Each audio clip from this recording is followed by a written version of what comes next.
To be clear, did you hear the White House counsel's office say that this plan to have alternate electors meet and cast votes for Donald Trump in states that he had lost was not legally sound?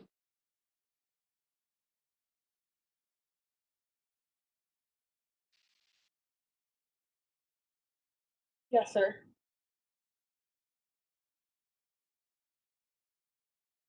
And do you remember approximately when that was?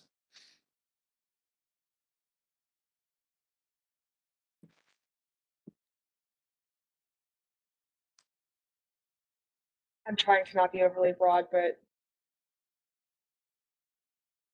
right now sitting here, I can recall at the time, perhaps early to mid-December. Now, it very well could have been the end of November, but I'm trying to think about benchmark events and dates in my head, and early to mid-December is the safer bet. And who was present for that meeting that you remember? It was in our office. It was Mr. Meadows, Mr. Giuliani, and a few of Mr. Giuliani's. I'm not fond of the term associates, but Mr. Giuliani's associates. Do you remember who from White House? Oh, I'm sorry. Go ahead. No, associates, colleagues, however it might be characterized. But do you remember who from White House counsel's office was there and delivered that message? The very first time I heard it, I know Mr. Cipollone. I'm inclined to say Mr. Pat Philbin as well. So how did you come to understand that this was morphing? I think there was an email either from somebody on Rudy's team or Ken Cheeseborough about having contingent electors vote in other states. And I just remember I either replied or called somebody saying, unless we have litigation pending that's like in these states, like, I don't think this is appropriate, or, this isn't the right thing to do. I don't remember how I phrased it, but and I got into a little bit of a back and forth, and I think it was with Ken Cheeseborough, where I said, all right, I mean, you just get after it. Like, I'm out. And I believe I probably told Matt, I probably told Josh, like, don't do anything more on this. This is like going down a road that just doesn't make any sense. Okay, make any sense? Did you have a problem with the sort of process, the legal issue with the process, or? Well, it wasn't illegal. It was more like, what are we having contingent electors vote if there's no contingency whereby their votes are going to be counted? Like, this is stupid. Like, why are we doing this? Do you know what Matt Morgan or Justin Clark's views on this were, specifically alternate electors? Yeah, I think they thought it was crazy. Did they tell you that? Did you talk to them about it? Certainly had conversations, I know, with Justin about it. But the way it's presented is that it's crazy to think that this will work. It's not going to go anywhere. So we have testimony that indicates that Justin Clark, Matt Morgan, and Josh Finley informed the campaign, likely the president himself, but also Rudy Giuliani and those working with him, that they did not feel it was appropriate to proceed with this plan and that they would no longer be involved.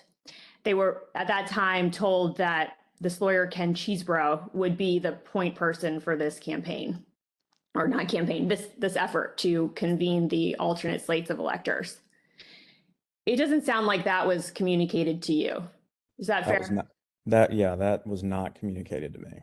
Okay. How does that affect your understanding of these events? If I known that, I would have thrown my hands up in the air, because that was not communicated to me at all. They were asking me to facilitate having the electors meet and sign some sort of document. And I was very uncomfortable with that, as per my lawyer's